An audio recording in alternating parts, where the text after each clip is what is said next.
If you look across the globe, across the planet, you're going to go, hey, everywhere else, almost everywhere else is way worse taxation. Now, I know you guys are like, well, what about, Dominican Republic, and what about Puerto Rico? And yeah, I mean, there's Senegal. Yeah, I mean, hey, if you want to live over there, you go do that. Otherwise, if you want to live in, the greatest country on earth and the lower 48, not counting Alaska and Hawaii, which are great, you're going to pay some tax, but nowhere near what everybody else pays. So they don't have any obligation to really make sure they do a good job. There's no obligation for that.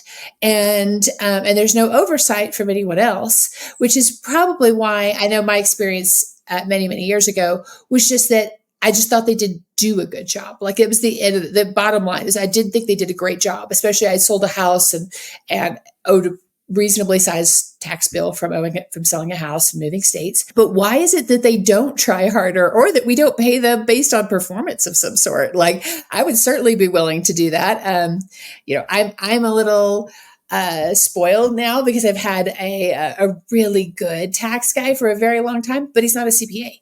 He used to work for the IRS a long time ago, and I just happened upon him in my late 20s, and he's amazing.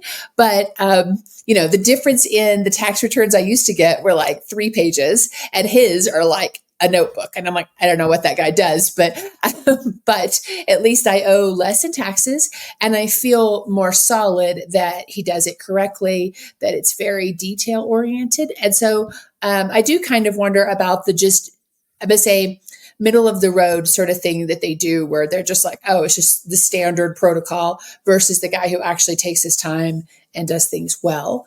But why is everything so complex? Like it doesn't need to be, does it? Yeah, taxes. We said earlier that taxes are voluntary. And that means that the IRS the government's not going to send you a bill. They're not going to send you owe this much. So we volunteer what we owe. Now it's auditable, but that means that within the very large pillars of the Bill of Rights, which are about no taxation without representation, although that's been blown up with Article 16, but still you can't be charged. The First Amendment, the Fifth Amendment, you can't incriminate yourself. There's a bunch of things that disallow Americans from squealing on themselves. So the tax code has had to adjust to allow Americans to have freedom while also squealing on themselves about taxes. Because really, if you owed tax, aren't you incriminating yourself? Isn't that a violation of the Fifth Amendment? So there's a lot of ways, if you look at this from a constitutional standpoint, that taxes don't work because the founding fathers didn't set up the Constitution to have taxes. So instead of blowing up the Constitution, they made a tax code that's thousands and thousands of pages and really wildly complex. And if you look across the globe, across the planet, you're going to go, hey, everywhere else, almost everywhere else is way worse taxation. Now, I know you guys are like, well, what about, Dominican Republic, and what about Puerto Rico? And yeah, I mean, there's Senegal. Yeah, I mean, hey, if you want to live over there, you go do that. Otherwise, if you want to live in, the greatest country on earth and the lower 48, not counting Alaska and Hawaii, which are great, then you're going to pay some tax, but nowhere near what everybody else pays. Yeah. And we have a great friend in Australia that was shocking what they have to pay in Australia. I was like, wow, that's a lot of money to maintain some kangaroos. Like seriously. He was like, we're talking about, now let's get our taxes down to 21% and even below. He's like, right, guys, if I make 145,000, this is what I pay. And he flipped the screen around. It was 47%. I'm like, he's like, and there's no special way I can get out of this. I'm like, damn, what? So welcome to socialism. For those of you who think it's a great idea, it is. It's just know that there's no way around the taxation unless you want to drive the national debt through the roof.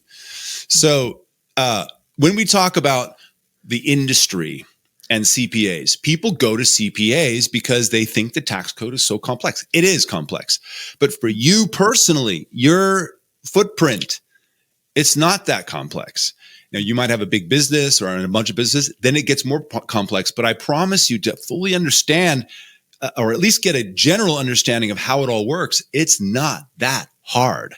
Do you need to hire somebody who's not a tax expert, whose certification is in accounting, not tax planning?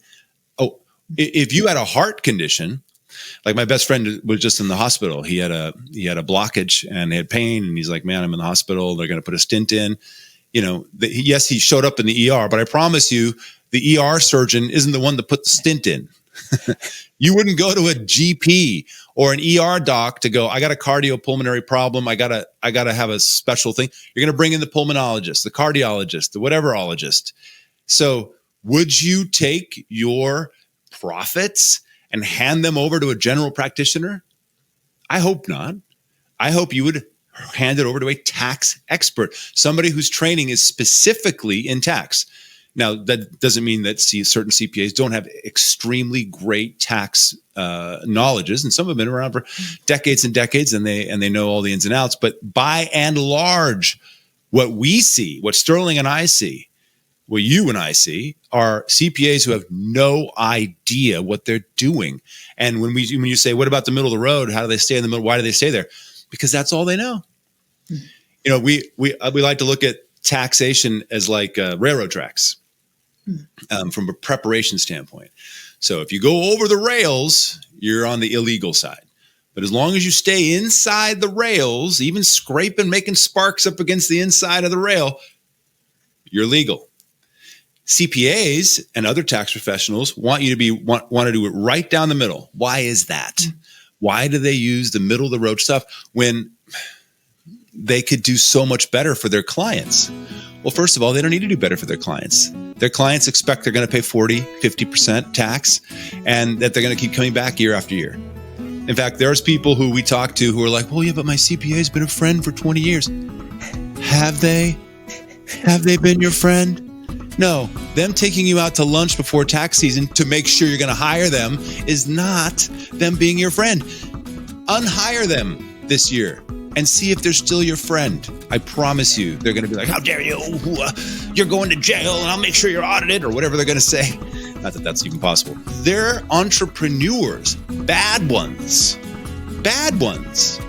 They're not interested in doing a good job for you. They're interested in doing the minimum, like an entrepreneur. Faithfully does not want to do more work than they need to get benefit. They want to leverage their time and do all of those things. So they're not public servants. They're not actual tax professionals. They're accounting professionals. Yes, absolute. And in the state in which they got their certification, you should not mess with them about accounting. This is not a good idea. They know their stuff.